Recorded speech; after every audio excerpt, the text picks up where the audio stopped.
In the previous video, we took a look at a question that Marx refers to in Thesis 2. That question was, can human thinking obtain objective truth? Marx answers this question in the affirmative, yes. And the way he says that human thinking can obtain objective truth is by putting theories into practice. Man proves the truth of his thinking in practice, Marx says. Basically, what he means is that if you want to know if a theory will work, if a particular solution to some problem will be effective, you have to test it out. Now, this seems pretty uncontroversial. It's not like Marx is saying that all human thinking will always prove to be correct. That would be controversial if that's what he said, but of course it wasn't. All Marx is saying is that if you want to know if a theory will work, you have to test it out. Who would deny that? Once we get past the technical terms and the jargon, which hopefully we accomplished in the last video, this question seems kind of strange, almost too easy. And we may wonder why Marx feels the need to raise this issue at all. Well, as I pointed out at the end of the last video, one interpretation of Thesis 2 is that Marx is actually not dialoguing so much with Feuerbach as he is with another philosopher.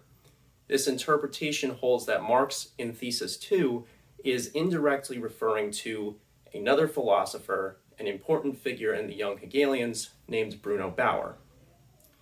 Besides the fact that this is more or less agreed upon across a number of commentaries on this text, I think there are good reasons to accept this interpretation. And I also think that reading Bauer and Marx alongside one another actually gives us a much richer experience of the theses on Feuerbach as readers.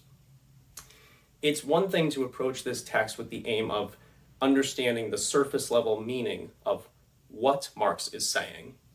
It's another thing and a much richer experience, I think, to dive a little deeper and understand the significance of why it matters what Marx is saying. The context out of which Marx is writing this thesis emerged are very interesting and underscore the importance of this moment in German philosophy. So who was Bruno Bauer, and what was his relationship with Karl Marx? This is kind of a difficult question to answer because, like Karl Marx, Bruno Bauer's philosophy developed and changed over time. It actually changed quite drastically. You could even say a bit more drastically than Marx in some respects. And Bauer's relationship with Marx, just like Marx's relationship with Feuerbach and other philosophers, also changed over time. So to ask who Bauer was depends on which Bauer we're talking about. To ask what Bauer's relationship with Marx, again, depends on what stage of Bauer's development we're discussing. So it's best to start with the beginning. Bruno Bauer was born in 1809, died in 1882. His career as a philosopher really took off in the year 1835, when he was 26 years old. And at this moment, Bauer was given a very important job to respond to a very controversial book written by a philosopher named David Strauss. The book was called The Life of Jesus. Why was this book so controversial, and why was it so important when Bauer crafted his response thereto? Let's back up just a little bit and contextualize this moment in German philosophical history. At this time, Germany was a Christian state. Christianity was the official state religion of Germany. As such, the German state desired its academics to speak mostly positively about the Christian religion. You could probably understand why. Therefore, if you wanted to keep your job in German academia, or get a job in academia, you would want to be saying mostly positive things about Christianity. If you wanted to talk about the Christian religion, you would want to be looking for new and interesting ways to make the Christian religion seem positive, but also culturally and historically significant. This interest in making Christianity's historical significance more apparent was certainly driven by Hegelian philosophy. According to Hegel's philosophy of history, Christianity was not the official state religion for some arbitrary reason. There was a logical reason, because Christianity was the next logical step after Judaism, according to Hegel and according to many of his followers. Naturally, the German state really liked Hegel. They liked to hear that. And the Hegelians were more than happy to accept the cultural and material status that provided them. If you were working within the Hegelian tradition and you were towing the line in that respect, your job is pretty safe. Along comes this troublemaker named David Strauss, and David Strauss wrote a book called The Life of Jesus. And in this book, he made the claim that Jesus Christ was not actually the Son of God, and that miracles depicted in the Bible were nothing more than made-up stories. This was a big problem for the German state, but it was also a big problem for Hegelians. The reason was because David Strauss himself identified as a Hegelian. He was wearing their badge saying, I'm a Hegelian and I'm saying that Jesus wasn't the Son of God and miracles are made up nonsense. This is a huge problem for Hegelians. They're freaking out because they don't want to lose their jobs. So they decide that they need to distance themselves from this David Strauss guy. They need to let the German authorities know, like, hey, we have nothing to do with this. That guy's on his own. So what they do is they get Bruno Bauer, who at the time is a young up-and-coming philosopher, and they say, Bruno Bauer, you sit down and craft a response from the point of view of us true Hegelians refuting David Strauss's book. And in the year 1835, the same year that The Life of Jesus was published, Bruno Bauer crafted his critique of David Strauss. And it was very successful. In fact, it was so successful that it prompted Strauss to write his own rebuttal of Bauer's critique of his book, in which Strauss came to the conclusion that Hegelianism is not for me. I'll be on my way.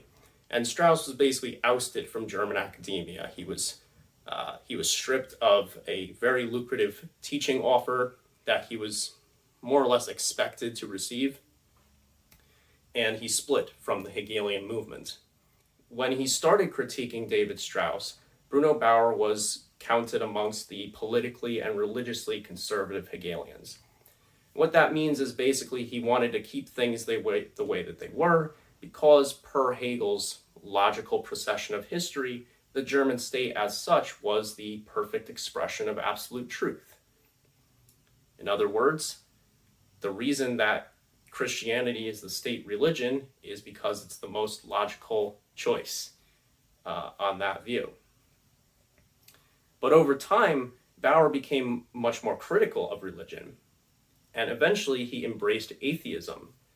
He critiqued the more mainstream views of Hegelians, the more conservative views of Hegelians, started to become critical of the way the German state was structured, started to desire to see some changes, some radical changes in society. So in short, Bruno Bauer started out his philosophical career as a politically and religiously conservative Hegelian. Within a few years, he became an atheist and a political radical. Quite a shift. Eventually, Bruno Bauer would become the de facto leader of a group of young Hegelians called the Free Ones, a particular notorious group of young Hegelians. This included Max Stirner, Arnold Ruge, Friedrich Engels, and of course the young Karl Marx. In fact, when Marx was working on his doctoral dissertation, Bauer was one of his advisors. Bauer was indeed a very important but often uncredited influence on Marx's early thought. In other words, by the time Marx met Bauer, Bauer was a young Hegelian. He had moved from the conservative Hegelianism to left Hegelianism. He was an important figure in the left or young Hegelian movement, and by all accounts, Marx and Bauer's ideologies seem to be more or less on the same page. So it begs the question of where did they disagree? Both of them were critical of the German state. Both of them were critical of religion. Both of them were interested in criticizing Hegel. So at what point did these two philosophers disagree with each other? Marx's disagreement with Bruno Bauer is in some ways similar to his disagreements with Ludwig Feuerbach. Much like with Feuerbach, over time Marx detected certain elements in Bauer's philosophy, which Marx felt retained aspects of the Hegelian system which he found to be unsavory, unattractive. Remember that when these philosophers are critiquing Hegel, they're doing so dialectically, which entails that you're going to take certain things from Hegel's philosophy and leave others behind. Naturally, if two philosophers who are criticizing Hegel in that manner disagree with one another, it's probably going to have something to do with one philosopher wanting to take certain things that the other philosopher would rather leave behind. That is, in simple terms, at the root of Marx and Bauer's disagreement with one another. Let's return to Thesis 2, where Marx criticizes Bauer's conception of truth. And the way Bauer conceives of truth and the way truth is demonstrated is very in keeping with an idealist conception of reality. And that's something that Marx is going to have a problem with. So recall in Thesis 2, Marx says that man proves the truth of his thinking in practice. Contrast this with a statement Marx attributes to Bruno Bauer in another of Marx's works, which was not published during his lifetime, called The Holy Family, written a couple years before the Thesis of Feuerbach, in which Marx and Engels basically outlined their critique of the young Hegelian movement at large. By that point, they had made their decision to depart from young Hegelianism as a whole, and Bauer received an entire section of that book in which he was the object of their criticism. And in that section of this book, Marx attributes a particular quote, or it's possible that it could be a summary of a number of quotes by Bauer. It's very unclear the way that Marx introduces quotes in this work, unfortunately, but he attributes the following statement to Bruno Bauer. It reads as follows. Marx says that Bauer says, "One possesses a truth only when one follows it through its proofs." That's a little vague and doesn't seem very controversial. Maybe difficult to see what Marx would disagree with there. Let's unpack it further. A couple lines after that, Marx paraphrases this quote in the following way. Marx writes, "For Herr Bauer, as with Hegel, truth is an automaton which proves itself. Man must follow it." So basically, the disagreement is contained here. Marx thinks that people prove the truth through practice, whereas Bauer thinks that truth proves itself. Now we might be starting to see where Marx might have a problem with that. First of all, that sounds a little silly. How does truth prove itself unless truth is a person or something personified? Well, wait a minute, doesn't that sound familiar? That sounds a little bit like Hegel. Well, that's kind of Marx's point. That's why he says that Bauer is retaining a particular aspect of the Hegelian system in the way he conceives of truth. Of course, even if it is fair to say that Bauer is retaining some kind of idealism, surely it can't be exactly the same kind as Hegel's. After all, Bauer is an atheist, so nothing spiritual is at play here, as it is for Hegel. But recall that idealism can take a number of forms. One of those is that there is something spiritual guiding everything. Sure, that's one way of putting it. But there's another variant of idealism in which something mental, not necessarily spiritual at all, something mental supersedes that which is material or corporeal. Some examples of that. If you hold the idea that something mental supersedes that which is material, you might say that theories, ideas, logic supersedes people, their society, their history. And we may want to formulate Bauer's conception of truth in this way. For instance, one way that this conception of truth might be applied is you might say that people's ideas have more influence on their lives than the material conditions in which they live. So two questions become operative at this point. First, why does this pose a problem for Marx?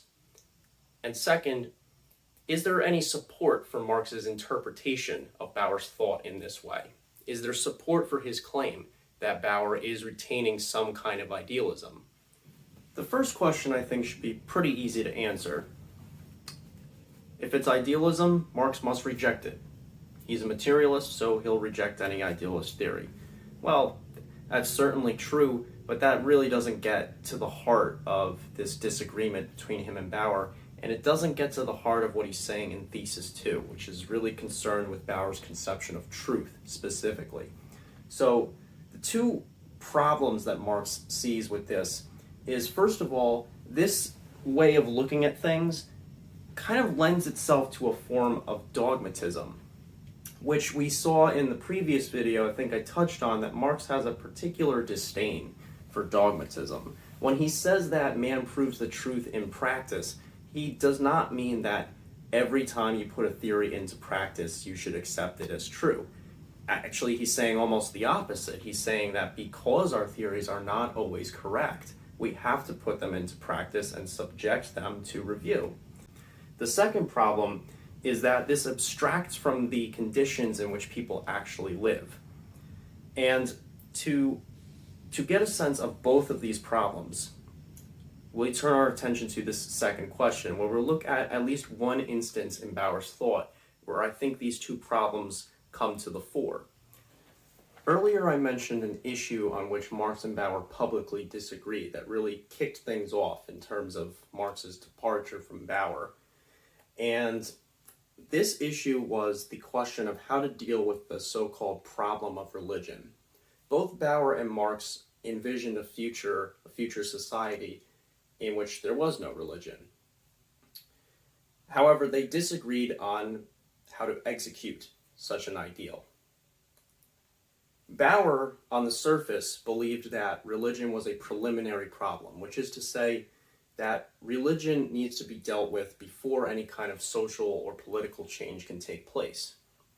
One of the reasons that Bauer felt this way was that he thought religion was so divisive that a unified social movement was unattainable. He thought that people would just argue and bicker over religious ideological differences, and they wouldn't be able to focus on the task at hand. The other reason that Bauer felt this way was he was doubtful that any one particular group's interests could catalyze social or political change. This specifically placed him quite at odds with Karl Marx, because after all, a central tenet of Marx's theory is that the working class can in fact unify around shared interests and catalyze social change. So if you take that element out, you really don't have a Marxist theory anymore. So that really put Bauer at odds with Marx, because Bauer didn't just limit this problematization of singular group interests to religion. He also extended it to economic classes, such as the working class. What did Marx think about this? Marx was just as critical of religion as Bauer, although for different reasons, and he understood religion differently. Bauer viewed religion as the cause of problems, as the cause of inequalities in society. But Marx looked at it differently. In Marx's view, Bauer had it backwards. Marx thought that actually religion is a symptom of those social problems and social inequities. The way that society is structured and the problems contained therein are what give rise to the need for religion in the first place. This is in keeping with Marx's materialist conception of history, whereby things like culture, ideology, and of course religion emerge from the material conditions in which people live, not the other way around. So even though, like Feuerbach, even though Bauer was purportedly a critic of Hegel and a critic of religion, he still retained a kind of idealist outlook on how religion imposes itself upon people, making it a preliminary problem rather than a secondary one. Naturally, Marx felt that this emphasis on religion, on trying to get people to renounce their religious ideologies before they could join the ranks of the revolution, was impractical and unnecessary. You may be wondering, though, what makes Marx so sure about this? I mean, isn't it a little dogmatic of Marx to simply assert this opposing view to Bauer without providing any real-life examples? After all, isn't that what Marx is criticizing Bauer for doing? For relying on thinking isolated from practice, in other words, a theory that's untested? Well, Marx actually does have an example in mind, and it may be surprising to some. Bauer's take on religion is such that religion is an insurmountable obstacle to political freedom. Put another way, political freedom is guaranteed once you get rid of people's unnecessary attachment to their religious ideologies. As a counterexample to both of these views, Marx cites the United States of America. In an 1844 article in which Marx criticizes Bauer's position on religion, that article is called On the Jewish Question, Marx says that the United States of America, which he calls the country with complete political emancipation, is a country which has no state religion, unlike Germany, and yet most of its citizens are practicing religious believers. So Marx's question to Bauer is, how do you explain that?